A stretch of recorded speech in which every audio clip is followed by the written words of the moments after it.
డిఎస్సిలో డొంక తిరుగుడు, మెరిట్ లిస్ట్ ప్రకటించకుండానే ఎంపిక చేసే కుట్ర. ఎంపికైన అభ్యర్థుల ఫోన్లకు నేరుగా మెసేజ్ పంపుతామనడంపై అనుమానాలు.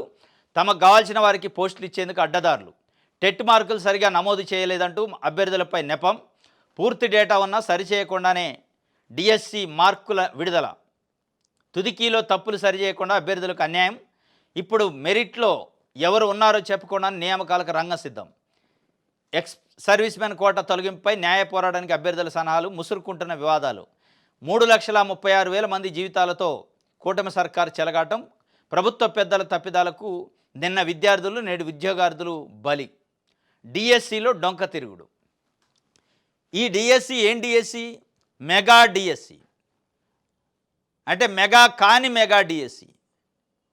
ఇది మెగా డిఎస్సి కాదు, దగా డిఎస్సి అని 3,36,000 మంది బాధితులు ఈరోజు మాట్లాడుకున్నారు. ఈ డిఎస్సి సంతకం ఎప్పుడు పెట్టారు? 2024 జూన్ 12న చంద్రబాబు నాయుడు గారు ప్రమాణ స్వీకారం చేసి మొట్టమొదటి సంతకం దీనిపైన పెట్టింది. ఈ మొట్టమొదటి సంతకానికి దిక్కు లేదు. ఈ మొట్టమొదటి సంతకమే డొంక తిరుగుడు వ్యవహారాలు చేస్తుంది. డిఎస్సి నోటిఫికేషన్ ఇచ్చినప్పటి నుంచి ఈ రోజు వరకు ఎన్నెన్ని మలుపులు తిరిగిందో అన్ని మలుపులు తిరిగింది. ఏజ్ లిమిట్ విషయంలో, క్వాలిఫికేషన్ల విషయంలో అనేక రకాల ఆందోళనలు, అనుమానాలు పెట్టారు. అవన్నీ అయిపోయినాయి. ఎగ్జామ్ పెట్టారు. ఎగ్జామ్ పెట్టిన తర్వాత ఆన్సర్ కీ ఇచ్చే దాంట్లో కూడా అవకతవకలు, ఆరోపణలు. ప్రైమరీ కీకి, ఫైనల్ కీకి తప్పులు తడకలతో ఇచ్చారట. ఫైనల్ కీలో దాదాపు ఏదో 1-2 సబ్జెక్టులు అయితే 12 తప్పులు ఉన్నాయట.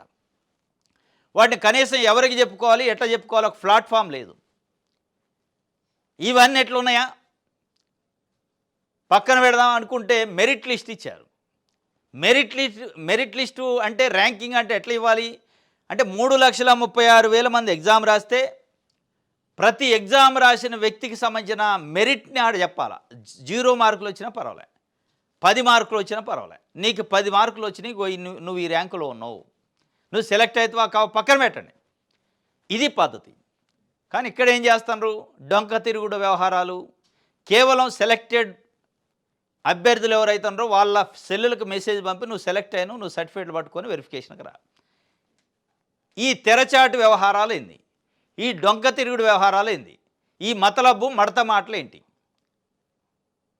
ఏ ఎగ్జామ్ పెట్టినా ఎగ్జామ్ రాసిన ప్రతి అభ్యర్థి వాళ్ళకి ఎన్ని మార్కులు వచ్చినాయి, ఏ పొజిషన్లో ఉండు, ఆయన వెనక ఎంతమంది ఉండరు, ముందు ఎంతమంది ఉండరు ర్యాంకులలో అని చూసుకునే హక్కు ఉంది. అది చెప్పాల్సిన బాధ్యత ఆ ఎగ్జామ్ పెట్టిన ఏజెన్సీకి ఉంది. ఈ తెరచాటు, ఈ దాగుడు మూతల వ్యవహారం ఏంటి? దీంట్లో ఏం జరుగుతుంది? ఏదైనా అవకతవకలు జరుగుతున్నాయని ఒక అనుమానం, ఆందోళన డిఎస్సి అభ్యర్థుల్లో ఉంది. ఫెయిర్ లేదు. ఫెయిర్ ఉన్నప్పుడు నువ్వు చెప్తావు, మొత్తం డీటెయిల్గా ఇస్తావు. ఎంతమంది ఎగ్జామ్ రాస్తే అంతమంది లిస్ట్ ఇచ్చేసి ఎవరంటే వాళ్ళు చెక్ చేసుకునే అవకాశం ఇస్తావు. అది ఇవ్వట్లే, కేవలం వాళ్ళ మొబైల్కి పంపిస్తారంటే నువ్వు సెలెక్ట్ అయినా. ఏంది ఆ దొంగసాటుగా? ఆ సీక్రెట్ ఏంది అందులో? అదేమన్నా బ్రహ్మ పదార్థమా? ఎవరు చూడకూడదా, ఎవరు వినకూడదా అనేది ఈరోజు పెద్ద ఎత్తున చర్చ జరుగుతుంది. టెట్ మార్కులు సరిగా వేయలేదని కొద్దిసేపు, టెట్ మార్కులు సరిగా నమోదు చేయలేదంటేనే మీ ఎగ్జామ్ నిర్వహణ, మీ వ్యవస్థ, మీ కథ మొత్తం ఫెయిల్యూర్ అని తెలుస్తుంది. టెట్ వెబ్సైట్కి, డిఎస్సి వెబ్సైట్కి లింక్ చేస్తే ఆ డేటా అంతా ఇందులోకి తీసుకుంటే ఆటోమేటిక్గా TET hall ticket number enter చేయగానే టెట్టులో వచ్చిన మార్కులు అక్కడ డిస్ప్లే అయితే ఈ క్యాండిడేట్ ఎంటర్ చేసే అసలు ఆ ప్రొవిజనే ఉండదు.